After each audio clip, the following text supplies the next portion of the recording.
Caros amigos e amigas, boa noite para todos. Nem preciso dizer da minha felicidade em voltar à cidade de Fortaleza, a convite da Federação Espírita do Ceará, e ver aqui esse auditório repleto de amigos, de corações queridos, que optaram por esse momento de reflexão, de encontro e, por que não, de aprendizado com essa fonte genuína da doutrina espírita. Nossa reflexão da noite procura tocar naqueles pontos essenciais para a compreensão da Bíblia à luz do Espiritismo. Não é que tenhamos a intenção de criticar ou desmerecer qualquer abordagem feita à Bíblia, seja hoje ou nos tempos passados. Temos profundo respeito por todas as vertentes religiosas, por todas as vertentes teológicas e interpretativas da Bíblia. Mas é preciso dizer que o Espiritismo também dá a sua contribuição.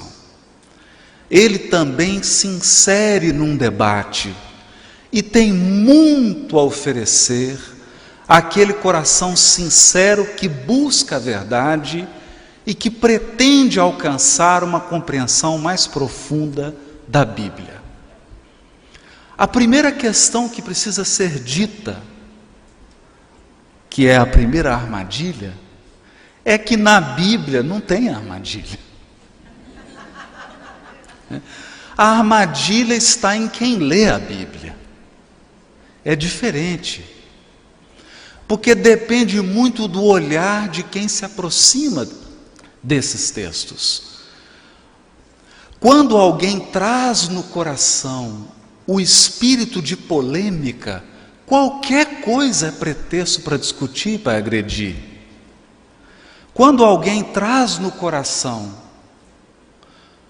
o espírito de fanatismo e fundamentalismo, qualquer coisa é pretexto para que há seitas e sectarismos, que vai desde um partido político até um time de futebol.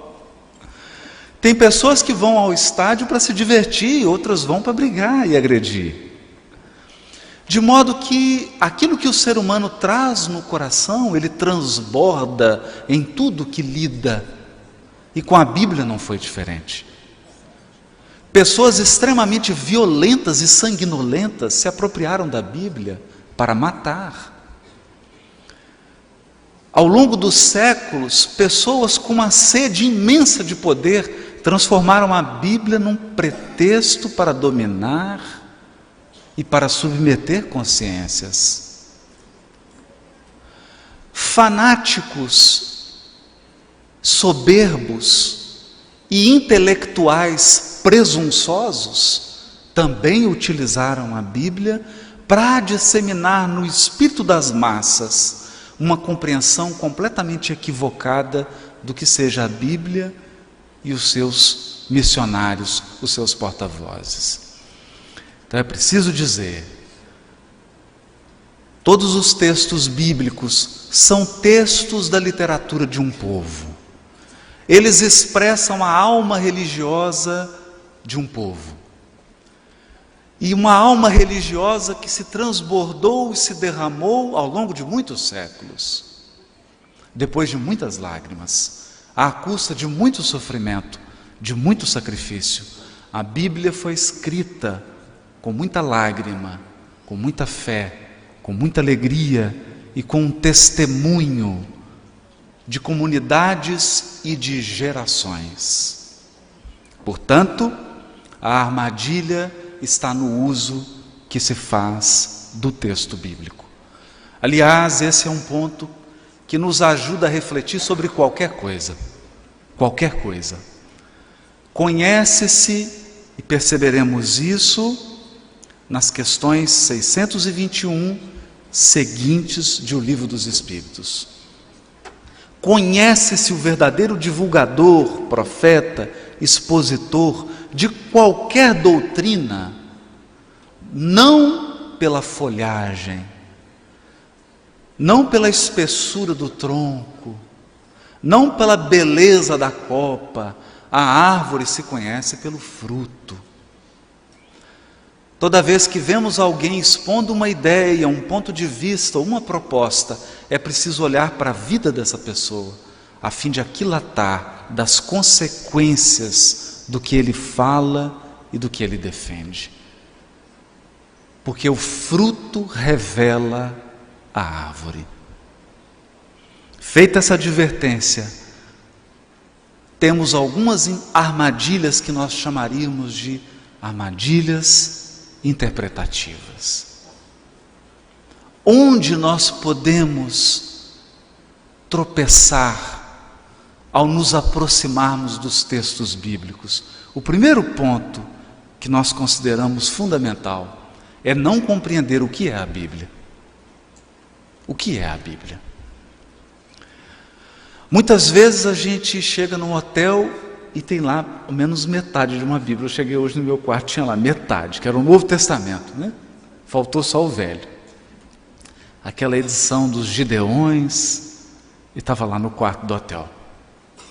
E a gente coloca a mão naquele livro, e a primeira impressão que alguém tem quando pega uma Bíblia na mão é que aquilo tudo foi escrito de uma vez por uma pessoa só, né? E geralmente com Deus do lado soprando. É um processo assim, quase que de uma voz direta, né? Como se Deus chegasse e falasse assim: anota tudo que agora eu vou falar. E não nos damos conta de que entre o primeiro livro da Bíblia, que é Gênesis, e o último livro da Bíblia, Apocalipse, nós temos quase 2000 anos de distância. 2000 anos de distância. Então eu peço para você que faça um exercício agora. Imagine Fortaleza 500 anos atrás. 500 anos atrás. Tá bom, eu acho que eu exagerei um pouco. Imagine Fortaleza 150 anos atrás. Um habitante de Fortaleza, o que ele fazia? Mandava WhatsApp para o colega de trabalho, é isso? Então, quando a gente começa a ter um olhar histórico, nós vamos percebendo que uma pessoa que morava em Fortaleza 100 anos atrás não falava a mesma língua que nós falamos hoje. Não vivia do mesmo modo que vivemos hoje. Agora, imagine alguém aqui há 2000 anos atrás.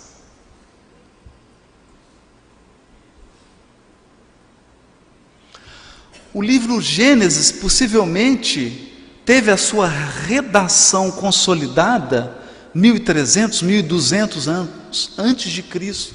Apocalipse foi escrito por volta do ano 98 depois de Cristo.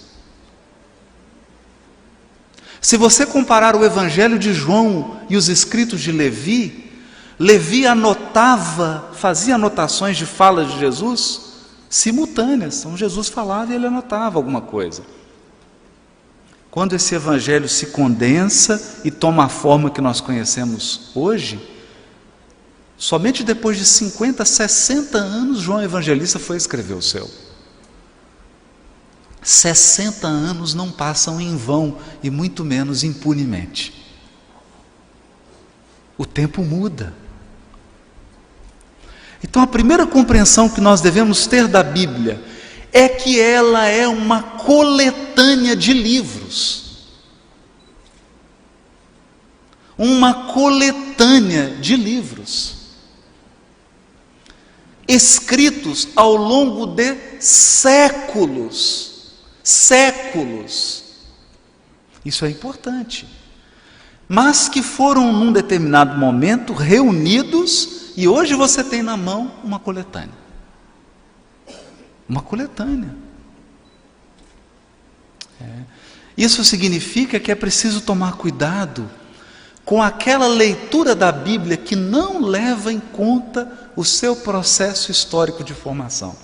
Um dia eu recebi uma mensagem muito engraçada no Facebook. Dizia assim: tome muito cuidado com citações que são feitas em nome de pessoas famosas que viveram no passado. Assinado Machado de Assis. Era uma ironia, né? Porque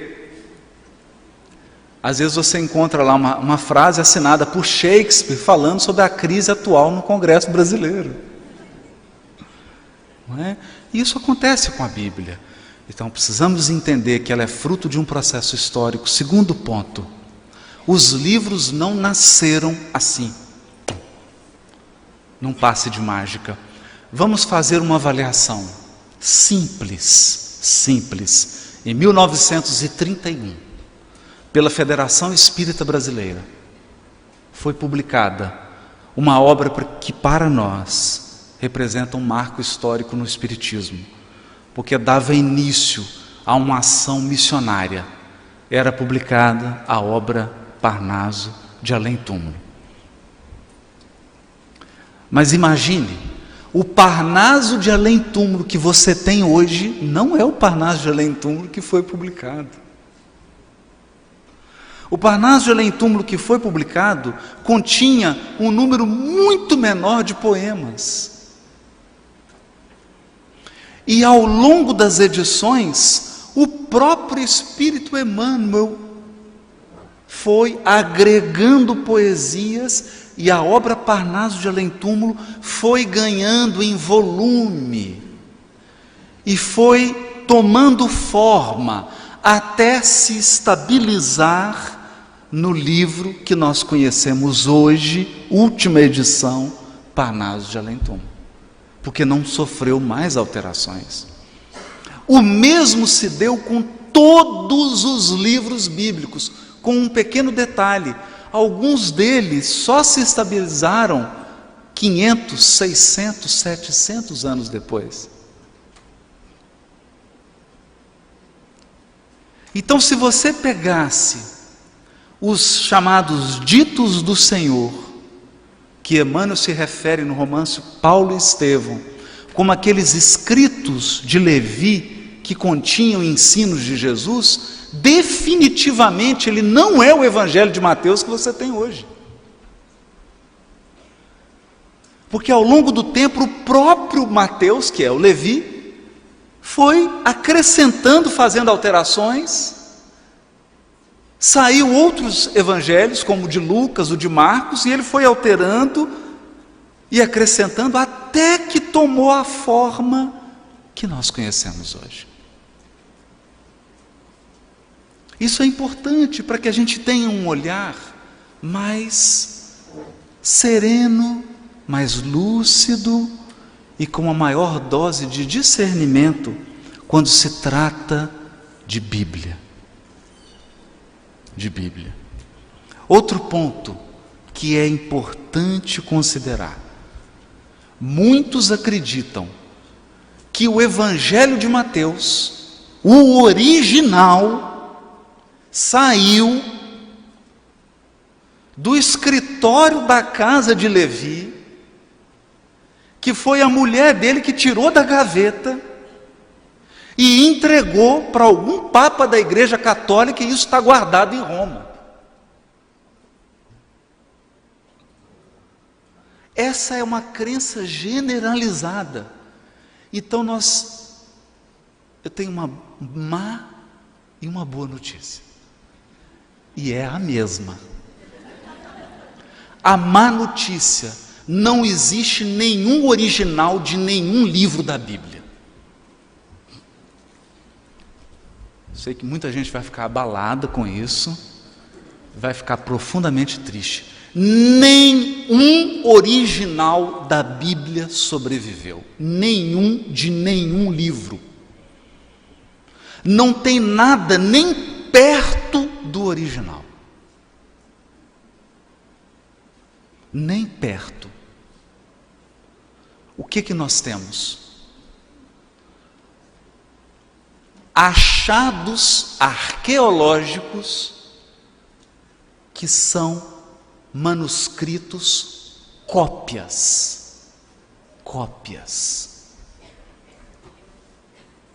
As cópias mais antigas, se você datar com teste científico de carbono 12, vai perceber que as cópias mais antigas estão distantes do original mais de 100 anos.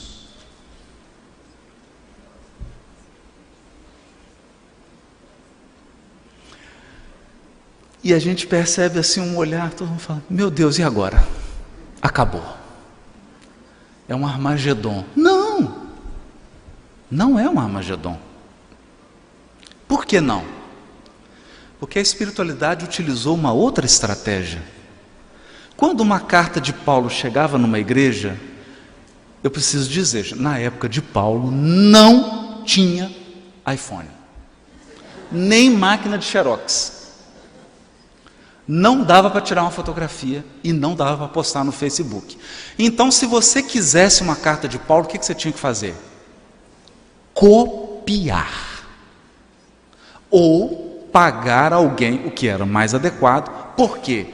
Escrever na época de Jesus era uma habilidade profissional, porque dava tanto trabalho, mas isso não é diferente. Se alguém casa hoje, você escreve nos convites? Ou paga alguém para fazer uma caligrafia? Porque aquilo é uma obra de arte. Escrever antes dava tanto trabalho, e o papel era tão caro, e se você errasse, era como rasgar 5 notas de 100. Então você não ia correr esse risco. Você preferia pagar 2 notas de 100 para alguém que vivia o dia inteiro escrevendo e que não ia errar.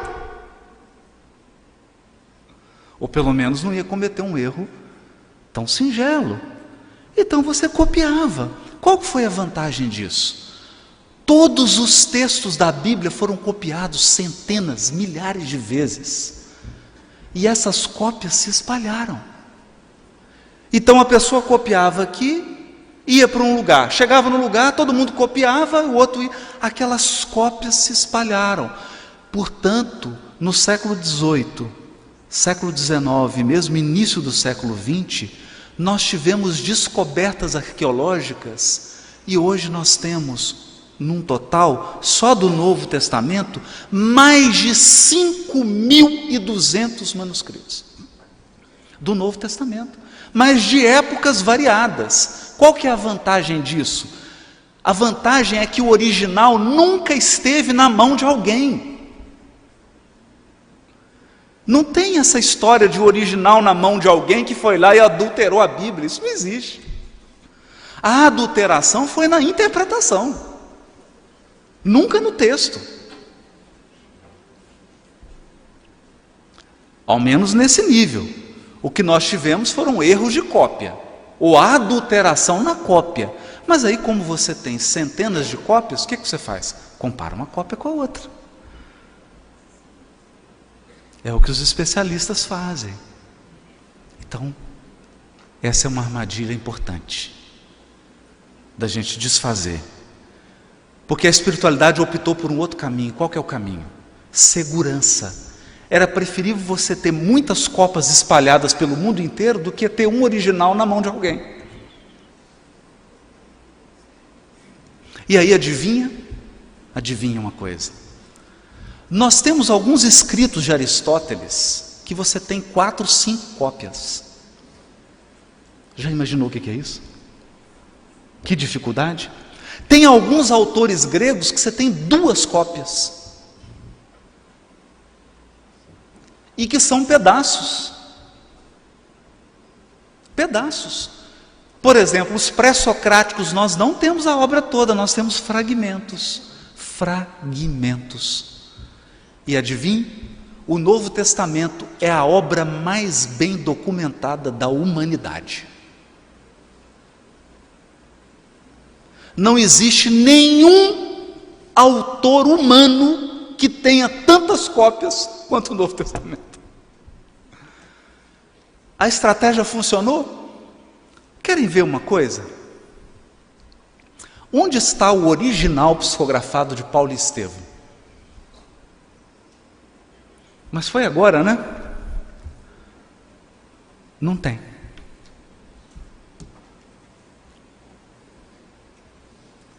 Não tem.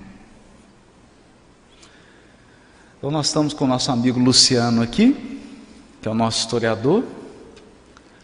Há no livro Testemunhos de Chico Xavier uma carta de Chico escrita a Vantuil nos seguintes termos: querido amigo Vantuil, chegou ao nosso conhecimento o fato de que os amigos estão queimando os originais das obras psicografadas. Gostaríamos então de pedir que os originais fossem devolvidos, depois de transformado o livro, que os originais fossem devolvidos, mas aí um tanto já tinham sido queimados.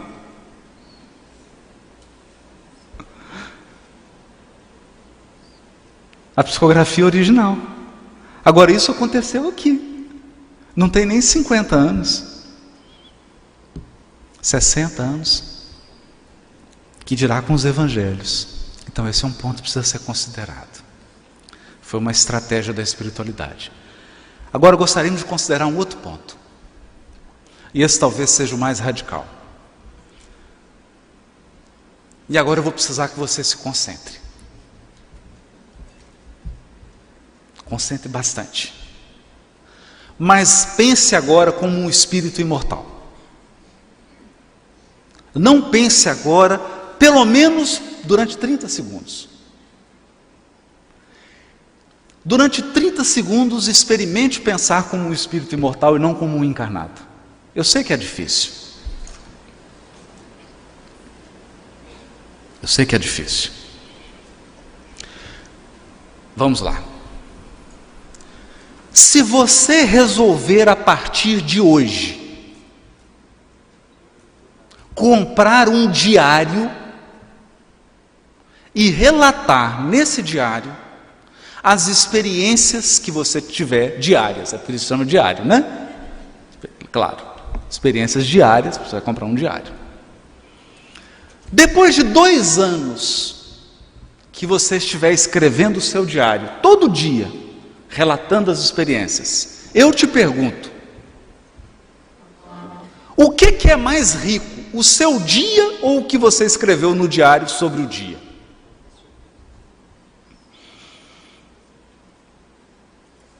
É possível você escrever num diário todas as experiências que você viveu num dia? É óbvio que não. Então, para escrever um diário, você vai ter que selecionar. Selecionar. E olha que coisa curiosa. Santo Agostinho, quando nos aconselha ao autoconhecimento, ele nos remete a um fato da vida dele e que nos faz pensar na natureza humana. Por exemplo, no seu diário não vai ter aquelas ações e aqueles atos que você praticou com relação a alguém em que você ofendeu essa pessoa sem perceber. Porque se você ofendeu sem perceber, como você vai constar isso no seu diário?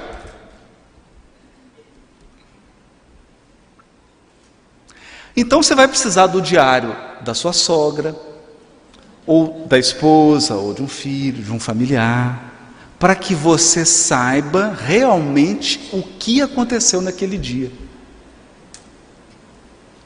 Porque quando a gente ofende alguém, a gente não lembra.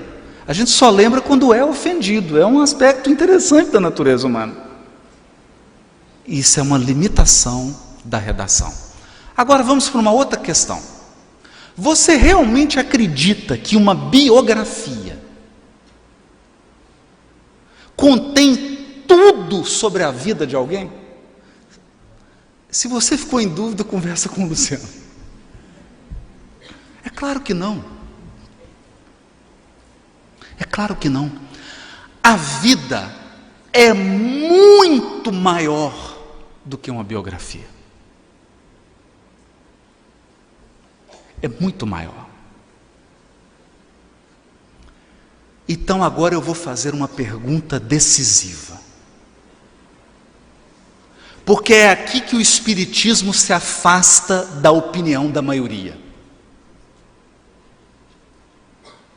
Você acha que a Bíblia é o diário, a biografia ou a vida? Eu vou refazer a pergunta. O livro do profeta Isaías é um livro. O Evangelho de Lucas é uma biografia de Jesus. Eu te pergunto, você acha que a biografia de Isaías é maior que a vida de Isaías, o profeta? Não. Não. A vida do profeta Isaías é imensamente maior do que o livro dele que está na Bíblia.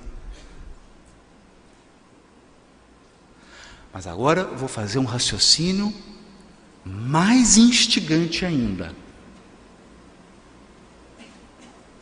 Se você reunir as 4 biografias que tem de Jesus na Bíblia: Mateus, Marcos, Lucas e João. E se você reunir todos os escritos sobre os ensinos de Jesus, ou seja, todos os livros do Novo Testamento, você realmente acredita? E eu não estou pedindo consideração espiritual, eu estou pedindo uma consideração simples. Simples. Simples. Esses livros retratam a integralidade da vida, dos pensamentos, dos sentimentos, da conduta de Jesus?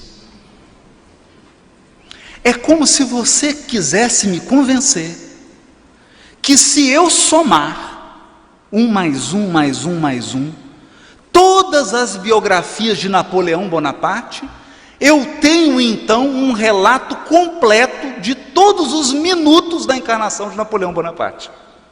Será? Pensa nisso.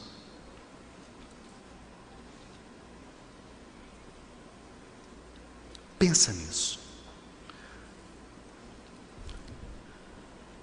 Qual a opinião de João Evangelista sobre esse assunto? Porque João Evangelista tem uma opinião. E olha que ele é um biógrafo. E é um biógrafo apóstolo que conviveu com Jesus. O que ele diz no último capítulo da sua biografia, do Evangelho de João? Cuido que, se todos os fatos da vida de Jesus fossem descritos, acredito que nem o mundo caberiam todos os livros. É o que ele diz. Então, quem está dizendo isso é um biógrafo que foi apóstolo. Ele está dizendo assim: eu estou te entregando aqui a minha biografia, o que eu falei sobre Jesus, mas não seja ingênuo. Se eu fosse descrever, e João não conviveu com Jesus todos os anos da vida de Jesus. Porque quando João Evangelista nasceu, Jesus já estava com a metade da idade de quando João Evangelista o conheceu.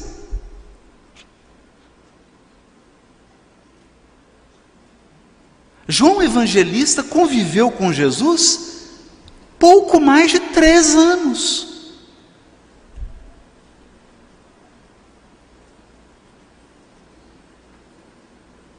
E diz isso: se eu fosse falar tudo, Não ia ter onde colocar livro. Então aqui vem a pergunta: o que é a Bíblia?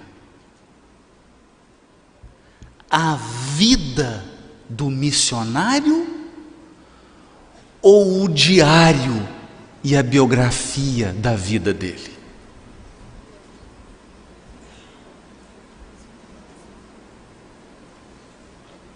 Essa é uma pergunta importante, porque aqui, com o auxílio do Espiritismo, nós nos afastamos de séculos e séculos de pensamento sobre a Bíblia. Não tem como concordar. Porque para a maioria, a Bíblia é o diário.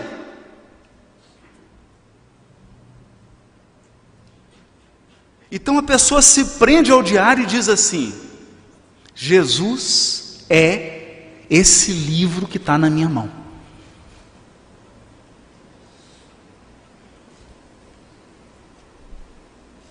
Percebe? Essa é uma questão muito importante, porque hoje, no movimento espírita, nós estamos correndo esse risco de fazer isso com Kardec.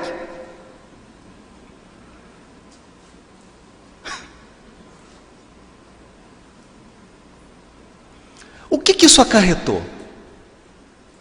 Ao longo do desenvolvimento histórico do cristianismo, criou-se uma doutrina teológica. Isso tem nada a ver com Bíblia. Então é onde a gente pontua. A armadilha está nos intérpretes, não na Bíblia. Criou-se uma doutrina teológica que diz assim: sola Scriptura. Só a Escritura. O que diz essa doutrina teológica? Porque nós, amigos e amigas que estamos aqui, eu tenho uma outra notícia para dar. Tem mais de 2000 anos que você está, no mínimo, que você está encarnando, e não importa onde, não importa se é na Índia, se é na Arábia, se é em Israel, se é no Egito, se é em Roma, não importa, tem mais de 20 ou 30 encarnações, você encarna e criancinha já começam a dizer para você: toda a verdade está no livro que está na sua mão. Sola Scriptura.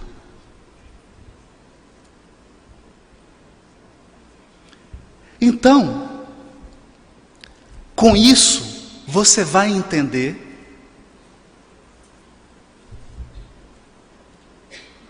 aquele homem muçulmano que chega diante da Biblioteca de Alexandria, que era o maior arquivo de manuscritos da história da humanidade, chega com seu exército e diz assim: tem alguma coisa nessa biblioteca que não esteja no Alcorão? Que resposta que você ia dar para ele? Se você falasse assim: tem coisas aí que não tem no Alcorão, cortava a sua cabeça. Porque ele aprendeu que o Alcorão tem tudo para sempre.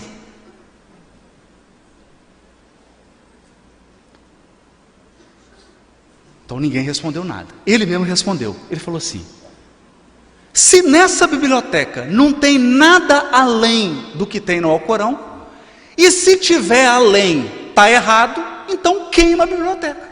E queimou.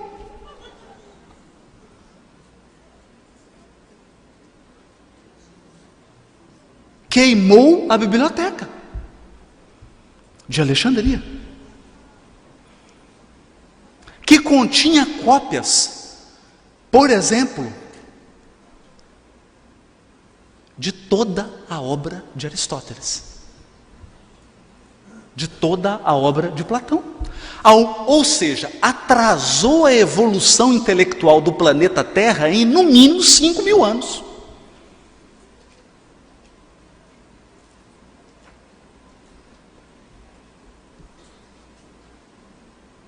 Então, é uma armadilha. Mas por que é uma armadilha? Porque eu vou ler a questão 622 de O Livro dos Espíritos. Porque todos nós sabemos de cor a 621. Quer ver? Eu vou falar metade, vocês falam a outra. Onde está escrita a lei de Deus? Todo mundo sabe a 621. Agora eu vou ler a próxima. Confiou Deus, essa é a 622. Confiou Deus a certos homens a missão de revelarem a sua lei.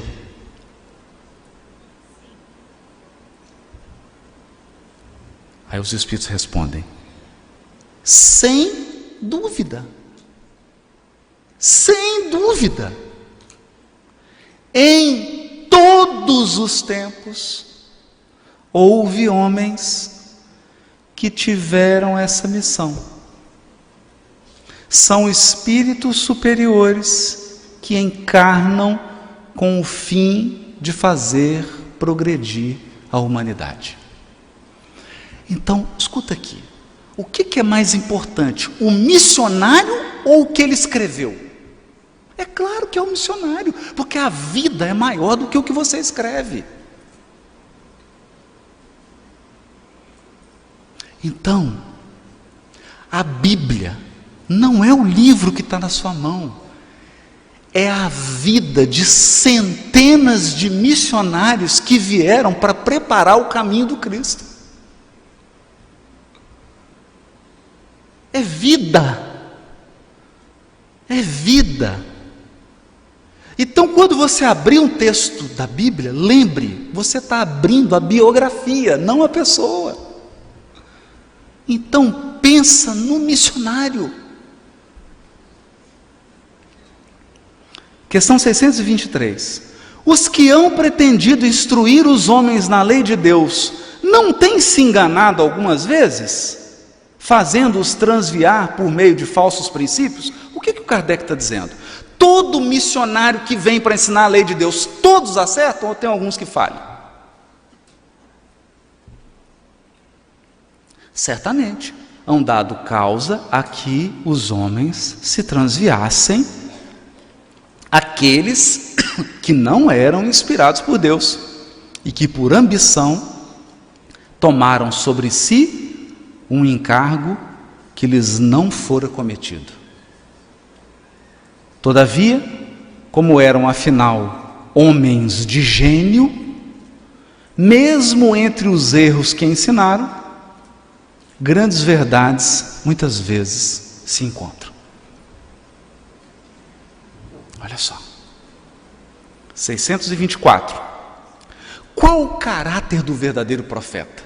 Então, qual que é o caráter? Como é que eu faço para reconhecer um verdadeiro enviado de Deus à humanidade? O verdadeiro profeta é um homem de bem. Mas homem não é homem de gênero masculino, é ser humano de bem, que está lá definido no Evangelho segundo o Espiritismo. O que é o ser humano de bem? Inspirado por Deus.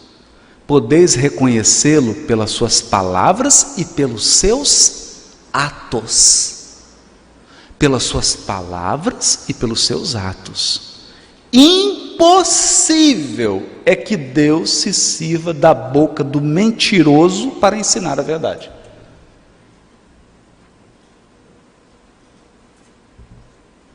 Então, agora eu não queria falar de armadilha. Com essas questões aqui, eu queria falar sobre as estrelas. Mas estrelas em que sentido? Antes de voltar aqui. Na época antiga, não tinha Waze, nem Google Maps, nem GPS. Os navegadores se guiavam pelas estrelas. Por quê? Por quê? Porque elas eram precisas. As estrelas fixas não se alteravam. Elas criavam um referencial. Então eles se guiavam por elas. Hoje, quando eu abro algum livro da Bíblia, antes de pensar no livro, eu penso nas vidas, naquele Espírito que encarnou e viveu 50, 60, 70, 80, 90 anos e desempenhou uma missão histórica dentro de um limite histórico, trazendo a informação que ele podia trazer, movimentando-se como era possível se movimentar, mas trazendo algo novo que impulsionava a humanidade a dar um passo. E acredite, são centenas de missionários. Centenas. Então, ao lado de um Jeremias, de um Isaías, tem um profeta Natã, que ninguém conhece, mas é o profeta que puxava a orelha do rei Davi. E ninguém lembra dele. Mas é através desse profeta desconhecido que nós temos a primeira profecia da vinda do Cristo. É Natã, está lá em 2 Crônicas, e em Reis também. É por ele, é pela boca desse profeta desconhecido, um missionário. Quem foi ele? Nós não sabemos. Como é que era a esposa dele? Onde ele viveu? Como é que ele era? O que ele sofreu? O que ele passou para fazer essa missão? Que espírito era esse? Mas acredite, ele cumpriu a missão dele com lágrimas e sacrifício. Ele pegou a tocha da mão de alguém e entregou na mão de alguém, até que a tocha chegasse nas mãos desse aqui.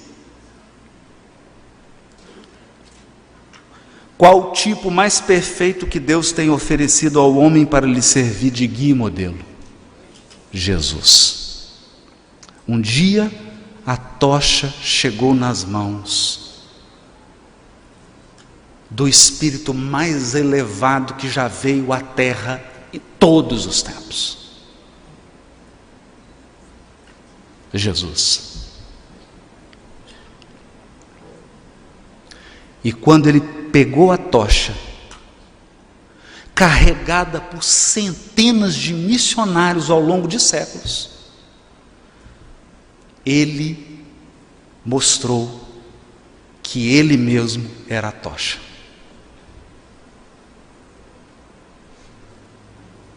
Então entenda uma questão aqui relevante, e com ela eu gostaria de encerrar essa reflexão, mas encerrar deixando em aberto, porque é assim que é bom, aquele gostinho de puxa vida, já podia, esse assunto é tão bom, não é?